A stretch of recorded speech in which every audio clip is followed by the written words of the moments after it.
안녕하십니까. 대한민국 행복론 제23강은 노블레스 오블리주, 가진 자, 높은 자의 의무라는 제목으로 말씀드리겠습니다. 프랑스어인 노블레스 오블리주의 어원을 보면 노블레스는 닭의 벼슬이고 오블리주는 계란의 노른자를 말합니다. 즉, 닭의 사명은 자기의 벼슬을 자랑함에 있지 않고 알을 낳는 데 있음을 나타내는 어원을 가지고 있습니다. 이러한 노블레스 오블리주라는 말이 부와 권력, 명성을 가진 사람이 자신이 속한 공동체에 대하여 가져야 하는 도덕적 책임으로서 널리 받아들여지게 된 계기가 된 사건은 프랑스 칼레시에서 일어났습니다. 영국과 프랑스 사이의 100년 전쟁 기간 중 파리로 진격하던 영국군은 프랑스의 조그만 시골읍에 불과한 칼레시의 거센 저항에 막혀 1년이나 시간과 전력을 소모했습니다. 이에 바짝 독이 오른 영국 왕 에드워드 3세는 칼레성의 함락을 목전에 두고 항복 조건을 내걸었는데 칼레 시민의 생명을 보장해주는 대신에 그간 반항의 책임을 질 시민 6명을 교수대로 보내라는 것이었습니다. 모두가 머뭇거리는 상황에서 칼레시의 가장 부자인 웨스타슈 피에르가 처형을 자처하였고, 이어서 시장, 법률가 등의 귀족들 6명이 교수대 처형에 동참하게 됩니다. 1912년 4월 14일 밤 빙산과 충돌하여 1513명이 희생된 타이타닉호에서도 노블레스 오블리주가 실천되고 있었습니다. 구겐하임 미술관으로 잘 알려진 구겐하임 가문의 아들 벤자민 구겐하임은 운전기사가 준비해온 구명조끼를 물리치면서 정장을 가져오느라 신사답게 가야지, 구명보트의 내 자리는 여자와 어린이에게 양보하라 라고 하며 스스로 죽음을 선택했지요. 당시 벤자민 구겐하임의 나이 47세였습니다. 뉴욕 맨하튼의 메이시 백화점 등을 소유하여 탑승객 중 최고 VIP였던 이시도어 스트라우스 부부도 자신들의 하인을 구명보트에 대신 태우고 코트까지 벗어준 후 부부가 함께 세상과 이별했습니다. 세종 9년의 실록에 의하면 1427년 7월 20일 지금의 경복궁 동문에서는 명나라에 공유로 떠나야 하는 공조 판서 성달생의 딸을 보고 친척들이 길을 막아 울부짖었고 구경하는 사람들 또한 모두 눈물을 흘렸다라고 기록되어 있습니다. 중국에 바쳐야 하는 공녀는 13세에서 16세의 처녀 중에서 학식과 외모를 다 갖추어야 하는데 그나마 왕족과 대군의 딸들은 제외되었기 때문에 당시 평민들이 체감하는 공녀의 고통은 심각했습니다.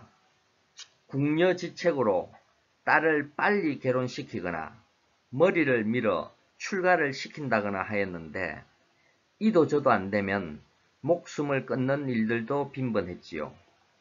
세종대왕의 제위 중에는 조선 왕조를 통틀어 노블리스 오블리지가 가장 잘 실천되었던 시기였는데 어차피 누군가는 부모 자식의 천륜이 끊어지는 고통을 받아야 한다면 내가 받겠다고 나선 사람이 성달생이었습니다. 한양도성의 모든 사람들이 이것을 미리 알고서 경복궁 동문에 모인 것입니다. 성달생은 조선시대를 통틀어 공녀의 부친으로는 가장 벼슬이 높았습니다. 참고로 성달생은 사육신으로 잘 알려진 성삼문의 할아버지입니다. 성삼문의 아버지인 성승도 단종 보기를 꾀하다 아들인 성삼문과 한날 한시에 죽임을 당하였지요. 앞으로 우연히 길에서 창녕성씨를 만나면 노블리스 오블리지의 가문으로 괄목 상대해야겠습니다. 좋은 법이 입법되고 법 집행과 해석도 공정하며 구성원들이 법을 잘 준수하면 행복할 수 있을까요? 대답은 부족하다 또는 불가능하다입니다. 19세기 독일의 대표적인 법학자 게오르크 옐리네크는 유명한 법언을 말했는데요. 법은 도덕과 윤리 규범의 최소화여야만 한다는 법언입니다. 만약 법이 이러한 자신의 태생적 한계와 분수를 모르고 최대한으로 인간 행동을 규정하려 한다면 중국의 진시황, 독일의 히틀러, 구소련의 스탈린과 같은 재난을 되풀이한다는 것입니다. 지금 국회에서 특정 정파의 전체 의석수가 3분의 1을 넘어서는 우리나라도 경계해야 할 옐리네크의 법언입니다. 노블리스 오블리제는 선행의 부분 집합입니다. 이후 설명에서는 노블리스 오블리제를 선행으로 포함시켜 도덕적 의무의 한 묶음으로 말씀드리겠습니다. 개인의 행복 추구에 타인과 공동체가 분리될 수 없는 내 신경과학적 근거는 우리의 뇌는 혼자서는 행복할 수 없기 때문입니다.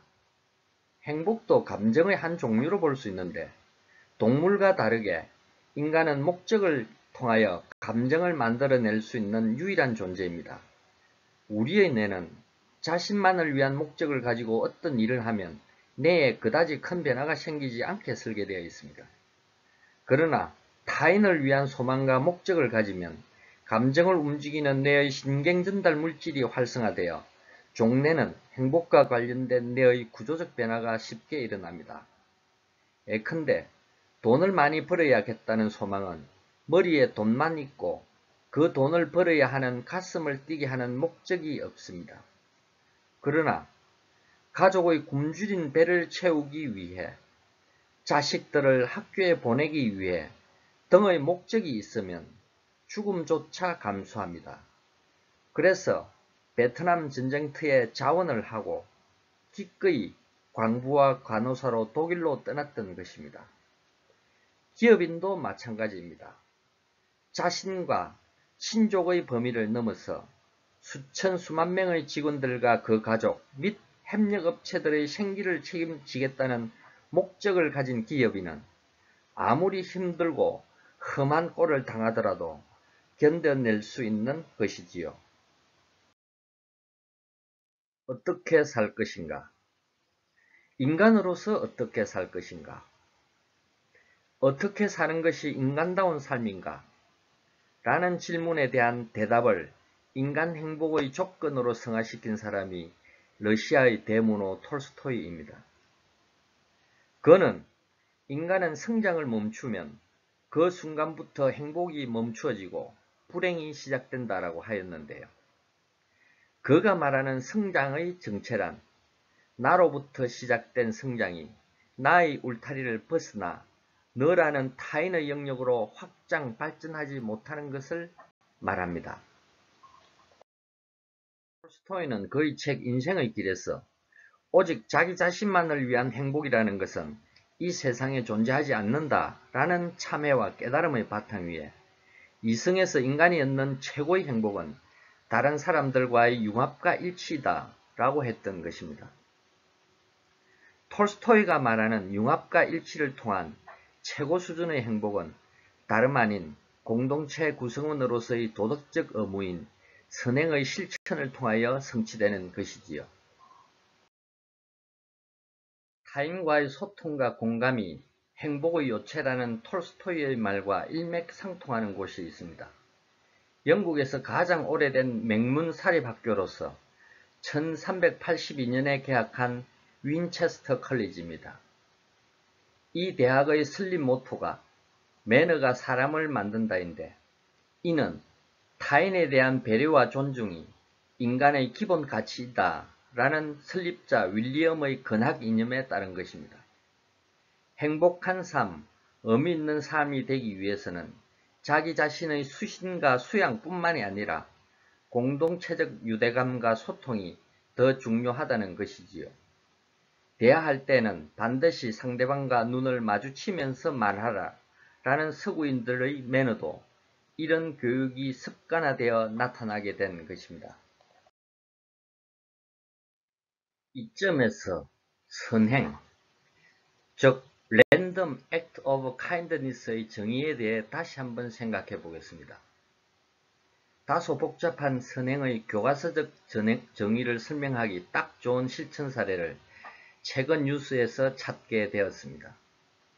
바로 최재형 감사원장입니다. 그는 2명의 남자아이를 입양하여 키우고 있는데 2011년 인터뷰 시 한 말이 선행의 정의와 잘 부합됩니다. 첫째, 해련의 울타리를 벗어났습니다. 둘째, 입양아이는 마음이 아플 수도 있고 신체에 장애가 있을 수도 있습니다. 그러나 그는 좋은 물건 고르듯이 입양아를 선택한 것이 아니기 때문에 조건 없고 계산 없이의 정의도 충족하였습니다. 나머지 셋째, 넷째 조건도 부합되는 Random Act of Kindness의 완벽한 실천 사례이지요. 지난 1월 18일 소낙눈 내리던 서울역 광장의 바쁜 출근길 아침이었습니다. 너무 추워 커피 한 잔 부탁한 노숙인에게 점퍼와 장갑을 벗어주고 손에 5만원까지 쥐어주며 홀연히 사라진 한 시민의 모습입니다. 이 광경을 찍은 한겨레 백수아 기자는 마치 마법에 홀린 것 같아 사진을 찍고도 믿기지 않는다고 말했습니다. 오른쪽 사진은 2019년 작고한 삼성경제연구소의 최우석 부회장이 10억여 원의 유산을 기부했다는 뉴스입니다. 제가 개인적으로 삼성그룹의 여러 사장님들을 대면하거나 같이 근무할 일이 많았습니다만 저희 호기심은 과연 이분들 중 누가 헬련을 벗어난 선행의 의무를 실천하실까였습니다. 최우석 부회장이야 그렇다 하더라도 무엇보다도 고인의 유지를 받들어 기부를 실행한 자녀들이 자랑스럽고 반가운 일이었습니다. 공동체의 건강을 유지하는 선행은 앞선 최재형 감사원장처럼 거대하고 완벽할 필요까지 없습니다. 서울역에서 바쁜 출근길을 재촉했던 이름 모를 시민, 평당 1억 원 하는 강남의 아파트를 구입하는 데 사용할 수 있었지만 선친의 유지를 받들어 기부를 실행한 남매의 마음 등이 있으면 충분한 것이지요.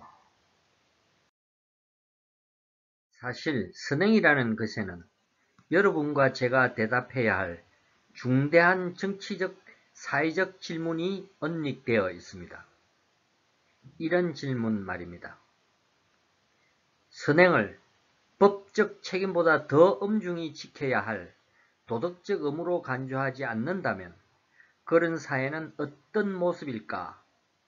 즉, 선행을 안 해도 되지만 하면 더 좋은 여분의 일로 여기거나 가진 자로서 베푸는 시혜의 차원으로 생각하는 공동체의 운명은 어떻게 될 것인가?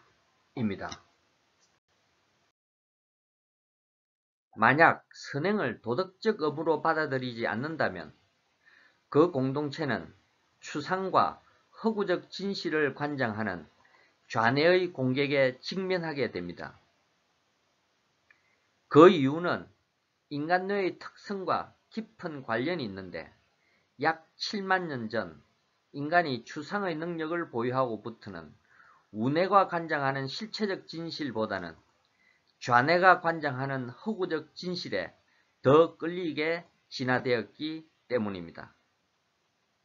유발 할라리는 좌뇌가 만드는 대표적 허구가 평등, equality라고 합니다. 현재 지구에 살고 있는 78억 명은 DNA가 같은 사람이 아무도 없듯이 모든 사람은 타고난 재능, 성향, 역량, 태도 등이 모두 다르기 때문에 실질적으로는 평등할 수가 없다는 것입니다. 그럼에도 불구하고 인간은 누구나 평등하다는 허구적 진실을 앞세우지 않고는 대규모의 건강한 공동체를 운영할 수 없다는 것입니다. 아이러니하게도 인간의 문명이 실체적 진실보다는 허구적 진실을 기초로 세워졌다는 것이지요. 선행을 도덕적 의무로 받아들이는 문화와 제도를 갖춘 나라들은 부자가 자기의 호주머니에 있는 돈을 스스로 내어놓습니다. 미국 빌 게이츠의 경우 기부 누적액이 30조 원이지요.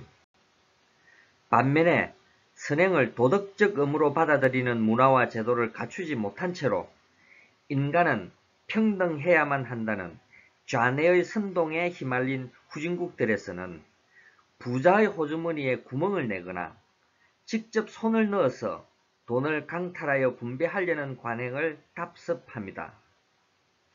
공산주의 나라들이 바로 평등이라는 허구적 모토를 통하여 중앙통제의 분배주의 경제 시스템을 채택하였지요.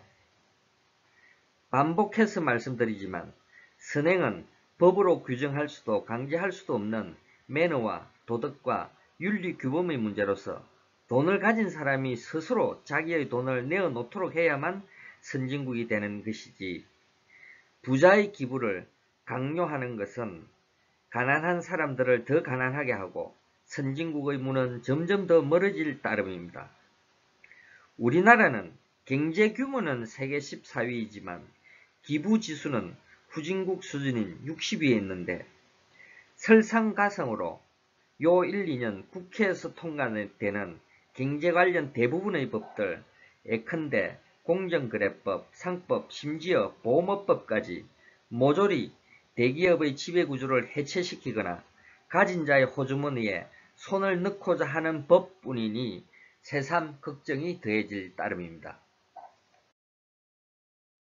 모든 인간은 평등하다는 모순된 진실을 과연 인간의 입으로 말해도 되는 것일까요? 이런 허구적 진실은 신만이 해야 하고 신만이 할 수 있는 말입니다. 그런데 신이 해야 할 이 말을 인간이 하는 순간 비극의 막이 올랐습니다. 프랑스 대혁명이 그랬고 모든 공산주의 국가들에서 그랬습니다.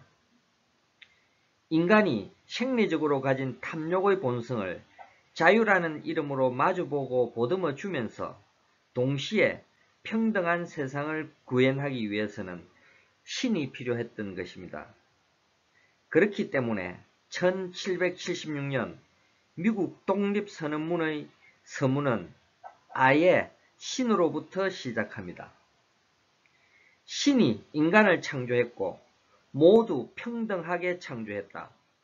All men are created equal 이라는 것이지요.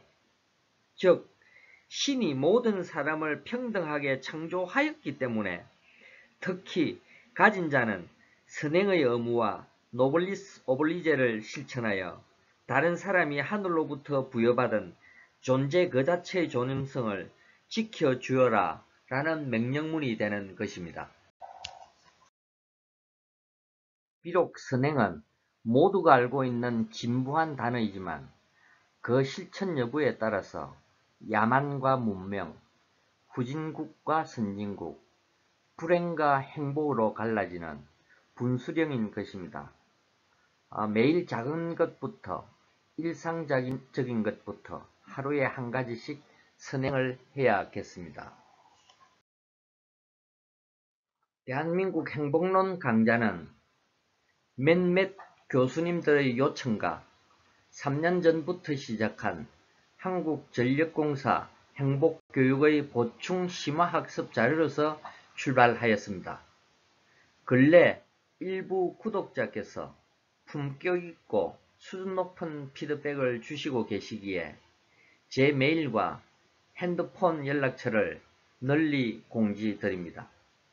다음 강좌는 조선민국에서 대한민국으로 라는 제목으로 말씀 올리고자 합니다.